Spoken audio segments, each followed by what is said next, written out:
What's going on, everyone? Welcome to the channel. Today we have a new knife to check out coming in from Civivi. I believe there are a couple different variations of this knife available. I'll have what I can linked down below in the description. A big thank you to Civivi for sending this in. I was going to open this all the way up, and I started, and I was like, now let's just do a standard unboxing. I was going to get it all out and all that sort of thing, but let's just go ahead and go with it. We are looking at the Hyperpulse here, and pretty interesting looking design. Finally, they switched the sticker from the Elementum after a couple years. And here we go. So we are looking at the blue aluminum version. As I said, there are several different variations that they put this knife out in that I've seen.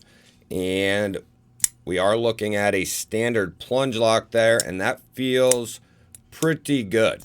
Civivi must have got that memo along with a couple other companies. They have really stepped up their game. I've said in the past, if you're someone who don't like plunge locks because of how they initially felt when you opened them, how it was very mushy, it wasn't that satisfying, I would say give one a try now, because it's just night and day.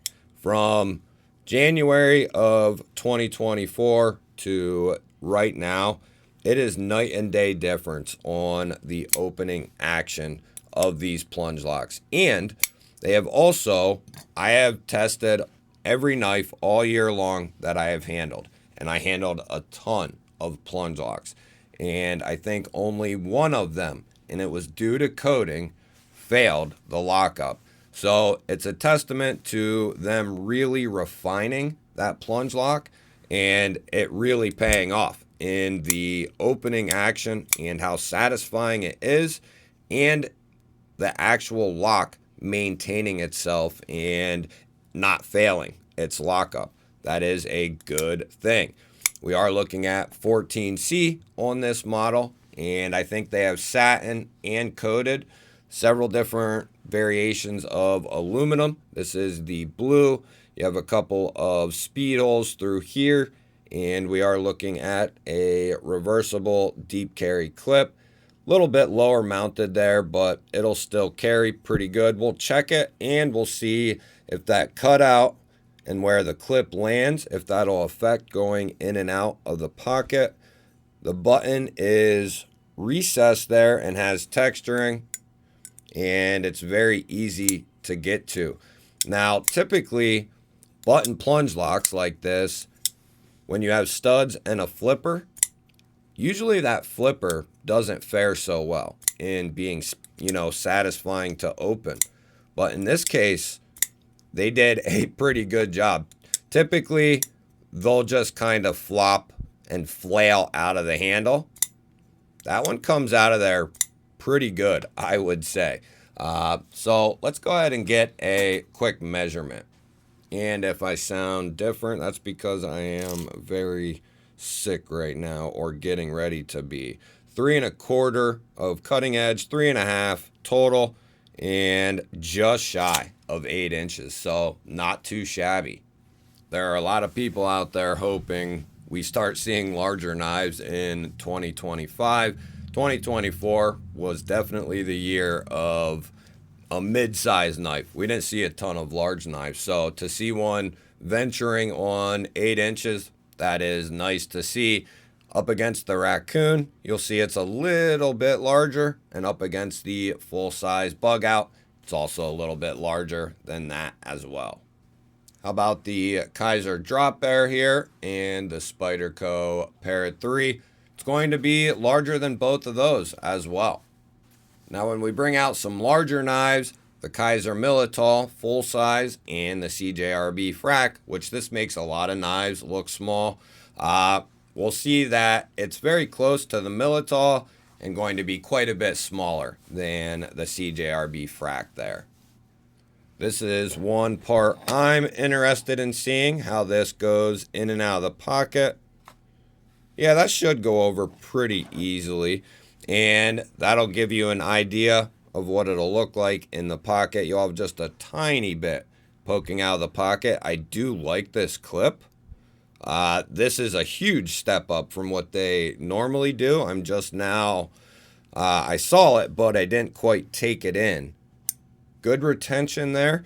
They have that chamfered off nice enough there, and the clip's back just far enough that I don't think it'll cause issue. The clip is surface mounted and the screws are recessed, and we do have the ability to carry this left-handed as well. Now, as far as the weight is concerned, it's kind of deceiving, or it feels like it could be.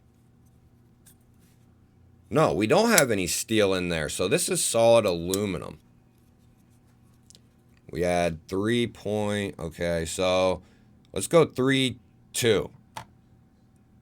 Oh, they have it under 3. Wow. Okay. Yeah. That makes sense. That is going to be appealing for the ratio people out there. And typically one thing we can depend on from Civivi, among many other things, is a great edge out of the box. And that is going to hold true today. This thing is a laser. That is very sharp. Very good. Yeah. You got to tell me to stop sometimes. Okay. Yeah, that'll be a fun cutter. Blade stock's pretty thin. Should we check that?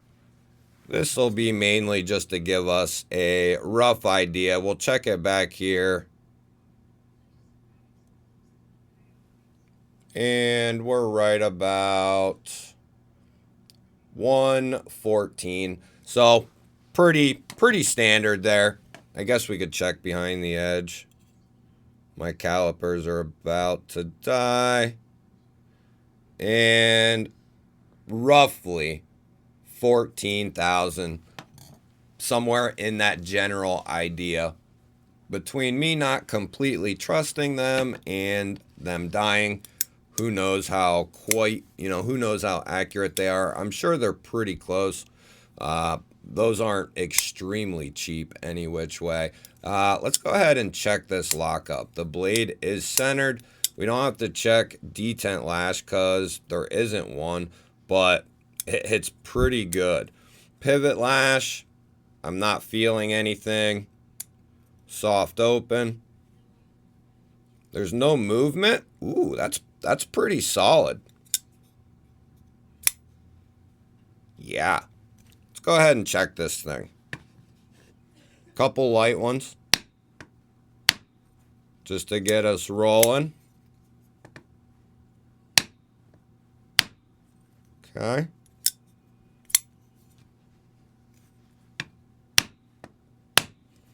We're just giving it some love taps. If you're new here, we're giving it some love taps just to make sure the tang and the lock are going to stay locked up if they were to meet just a little bit of pressure against themselves, right? We don't want the blade or the lock to slip off one another and be an issue. We don't gauge, what kind of pressure that might be, but we want to just see a general idea. If it can survive a couple of them taps, it's going to be, in theory, just fine to carry as your everyday carry. As far as the hardware goes, we're looking at T8 for the pivot, T8 for the body screws, and that'll be T6 on the 2 pocket clip screws, which isn't really a big deal. You're either going to leave it alone, you're going to take it off to put something else on, or you're taking it off to switch it over. So you're really only going to mess with it one time per se. So not a huge deal that they're T6, as long as they're good quality, which we can assume that from Civivi. Plus, their customer service is going to be top notch, and their quality control is top notch. So very fine knife here. Some people won't care for the speed holes, some people won't care for the plunge lock, and that is just the way that it goes. Not everything is going to be for everyone, but as I said earlier in the video, if you're someone who, you tried a button lock maybe 6+ months ago, and you haven't tried one over the last, couple months, I would try one out from a reputable company like Civivi and many more, and give one a shot, because they have gotten so much better. I can't express that enough. You guys will have to let me know, what do you think of the new Civivi here, and have you had any bad luck with any plunge locks recently? I'd love to hear your thoughts on plunge locks. Have you given up on them? And when was the last time you picked one up? I'd like to hear that kind of stuff from you guys. If nothing else, let us know what you're carrying in your pockets today.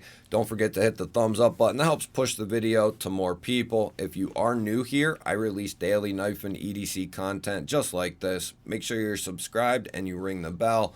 That'll notify you anytime I release new content. I'll put a couple of new videos up on your screen. Go check one of them out. Have yourself an awesome day. Thank you all again for watching. I will catch you on the next one.